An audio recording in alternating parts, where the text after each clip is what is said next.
বলার জন্য। আমার কাছে মনে হয় আমার এটা জানানো উচিত। সো আমি কখনো এইভাবে লাইভে আসিনি, ফর দ্য ফার্স্ট টাইম আমি লাইভে আসছি। সো আমি এই মুহূর্তে আছি হচ্ছে মানিকগঞ্জ।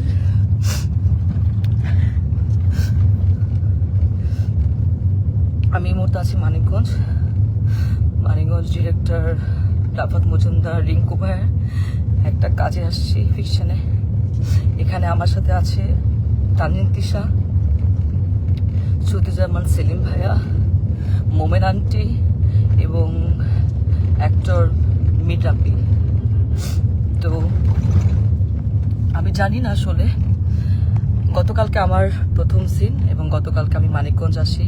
এসে আমি তানজিন তিশা আপুর জন্য আমি খুব সুন্দর ঢাকা থেকে গিফট নিয়ে আসছিলাম, যে আমি তানজিন তিশা আপুকে গিফটগুলো দিব। কারণ আপু এত সিনিয়র, আপু একটা ফিল্ম করতেছে, আপুকে উইশেসের জন্য আমি আপুকে আসলে গিফটটা দিই, কিন্তু আপু গিফটটা নেয় না এবং সে গিফট অ্যাকসেপ্টও করে না, এবং সেখানে সবাই ছিল, সবাই দেখছেও।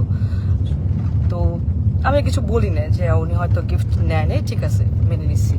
তো আমার প্রথম সিনে আমি যখন শুরু করছি তখন সেখানে প্রথম সিনে উনি আমাকে, সিনের মধ্যে ছিল না, উনি আমাকে মেরে আমার এখানে যে দেখেন দাগ, খামচির দাগ হাতে দাগ রক্ত বের করে ফেলছিল কালকে প্রথম সিনে। এবং সেইটা যখন মনিটরে এসে আমি যখন দাঁড়াইছিলাম তখন রিঙ্কু ভাইয়া এবং সেলিম ভাইয়া দুজনেই বলতেছিল যে তিশার কি হয়েছে, তোমার সাথে কি কোনো ঝামেলা আছে আগে, ও তোমাকে এভাবে মারলো কেন বা কি আসে বিষয়। আমি তখন আসলে এক পর্যায়ে আসলে আমি বলেই দিছিলাম যে হ্যাঁ, এর আগে আমি যখন আসলে নাটকে মুশফিকুর ফারহানের সাথে কাজ করতাম অ্যাজ এ কো আর্টিস্ট হিসেবে, তখন তিশা আপু আমাকে এরকম ফোন দিয়ে থ্রেট দিছিল যে হ্যাঁ ফারহানের সাথে কাজ করতে পারবা না।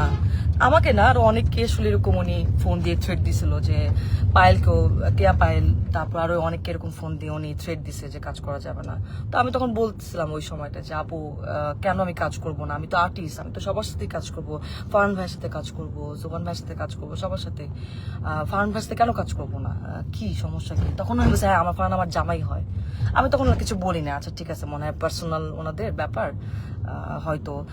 তারপরে এরপরে গিয়ে কিন্তু আমি ফারহানকে জানাইছি ফোন দিয়ে যে ফারহান তিশা আপু কিন্তু আমাকে ফোন দিয়ে এইসব কথাবার্তা বলছে, এইভাবে হলে তো কাজ করতে পারবো না। তো সেটাও তাও 1-2 বছর আগের কথা। যাই হোক, উনি হয়তো ওই ক্ষোভ বা এই রাগ নিয়ে আসে কিনা আই ডোন্ট নো। আজকে আমার সব সিন শেষ, আমি লাস্ট সিন। তো ওই সিনের মধ্যে লেখা ছিল যে আমি গিয়ে তিশাপুকে, সিনের মধ্যে লেখা যে আমি গিয়ে তিশাপুকে চট দিব এবং চট দেওয়ার পর উনি ওইখান থেকে চলে যাবে, এটা সিনের মধ্যে লেখা।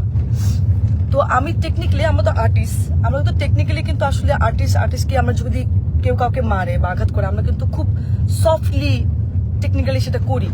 তো আমি তিশা আপুকে খুব আস্তে করে গালের মধ্যে জাস্ট একটু গালে হাত লাগাইছি। উনি চলে যাওয়ার কথা ছিল, কিন্তু উনি চলে না গিয়ে উনি সিনের মধ্যে, ক্যামেরা ওপেন ছিল, ক্যামেরা ওপেনের সিন চলতেছে মানিকগঞ্জে, এখানে অনেক মানুষ ছিল, তারপর ডিওপি ভাই আরো সবাই ছিল, এডিটর সবাই ছিল। উনি ওইখানে আমাকে এমন ভাবে মারছে, আমার গালের মধ্যে এত জোরে জোরে মারছে, আমার গাল, আমার চোখ ফুলে গেছে। আর আমি আমি আমি মানে কথা বলতে পারতেছিলাম না, আমার এই জায়গাটা এত জোরে লাগছে, তো আমি নিতে পারি নাই। এন্ড উনি এটা ইন্টেনশনালি করছে, এবং করার পর আমি বললাম যে আপু এটা কি করলেন, আপনি কেন মারলেন আমাকে, আপনার তো এটা সিনে ছিল না। এন্ড উনি আমাকে যা তা গালাগালি শুরু করছে।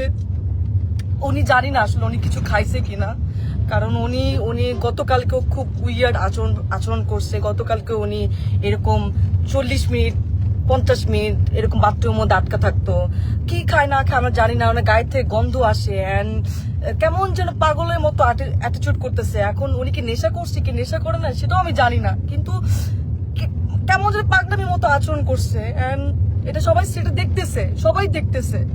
তো উনি আমাকে চড়া মারার পর আমি বললাম যে আপু আপনি এটা কি করলেন, আপনি কেন মারলেন আমাকে এভাবে, সবাই তো দেখছে। তো উনি আমাকে বলে, আমি পরে ওনাকে বললাম যে আমি কিন্তু অ্যাক্টর সিকিউরিটিকে জানাবো, আপু আপনি যে আমার সাথে এটা করলেন এটা আপনি ঠিক করেন নাই, আপনি আমাকে এভাবে মারতে পারেন না। তো উনি আমাকে বলে যে ও আচ্ছা অ্যাক্টর সিকিউরিটিকে জানাবা, ও ভাইরাল হবা, একটু ভাইরাল হতে চাও। আমি ওনার কথা শুনে অবাক হলাম যে একজন সিনিয়র আর্টিস্ট কিভাবে এই কথাগুলা বলে। অ্যান্ড উনি এত বছর ধরে কাজ করছে ইন্ডাস্ট্রিতে, উনি আরো আমাকে গাইড করবে, উনি আমাকে আরো হচ্ছে হেল্প করবে, কিন্তু উনি যদি উল্টা আমাকে এইভাবে নেগলেক্ট করে কথা বলে, তাহলে আমি আর্টিস্ট হয়ে আমি কিভাবে ওনার সাথে কাজ করব, কিভাবে করব বলেন। এন্ড ওইখানে সবাই আমাকে মানাতে আসছে, সবাই দেখতেছে যে উনি আমার সাথে কারো ব্যবহার করতেছে, আপনারা আমাকে কি মানাবেন? তো আর্টিস্ট হয়ে তো আর্টিস্টের কাছ থেকে এটা তো আমরা একসেপ্ট করতে পারি না। আমাকে এমন ভাবে মারছে, আমার এক পাশে কারের দুলো কোথায় পড়ে গেছে, আমার কোনো কিছু খেয়াল নাই। তো আমি এখন ঢাকায় চলে আসতেছি, আমি একটু সিকিউরিটিকে জানাবো যে একজন সিনিয়র আর্টিস্ট হয়ে এইভাবে যদি আর্টিস্টকে স্ক্রিনের মধ্যে শুটে যদি এভাবে মারে এবং যাচ্ছে তাচ্ছে ভাবে খারাপ ব্যবহার করে, তাহলে তো সেটা মেনে নেওয়া যায় না, এইভাবে তো কাজ করা যায় না। আমি তো এর আগেও মেহজাবিন আপুর সাথে কাজ করছি, কাজলের দিন রাত্রি, সেখানে বিকি ভাইয়ের কাজ করছি। কই মেহজাবিন আপু তো আমাকে এত সুন্দর করে কিভাবে কাজ করতে হবে আমাকে সাজেশন দিছে, আমাকে এত সুন্দর করে ট্রিট করছে। তোমার কাছ থেকে আমি শিখছি, আমি তো ভাবছি আমি তিশা আপুর কাছ থেকে শিখবো, কিন্তু তিশা আপু আজকে যেটা করলো এটা এটা এটা তো আমার সাথে অন্যায় হয়েছে, এটা তো ঠিক হলো না, এটা তো একদমই ঠিক হলো। আমি তো কাজ করতে গেছি, আমি তো আসলে এটা তো আমি আশা করি নাই। তো যাই হোক, এখন সেলিম ভাইয়া ওনারা সবাই এখানে ছিলেন, সেলিম ভাইয়া ওনারা সবাই দেখছে, এখন ওনারা জানে ওনারা কি ডিসিশন নিবে। কিন্তু আমি ঢাকায় যাচ্ছি, আমি একটু সিকিউরিটিকে জানাবো যে ওনারা আসলে কি ব্যবস্থা নিবে। এবং আজকে যদি এরকম একজন আর্টিস্টের সাথে কাজ করে, মানে আমার যদি এই অবস্থা হয়, তাহলে যারা কাজ করছে প্রিভিয়াস বা তারাই বা কি ফেস করছে।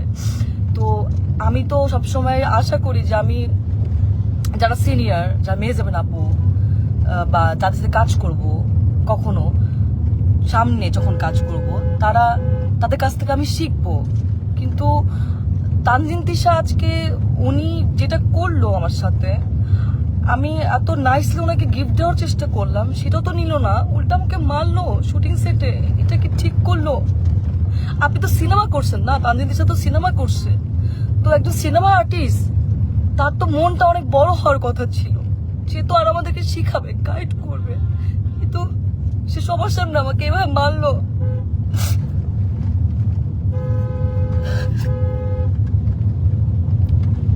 যাই হোক, আমি ঢাকায় যাচ্ছি,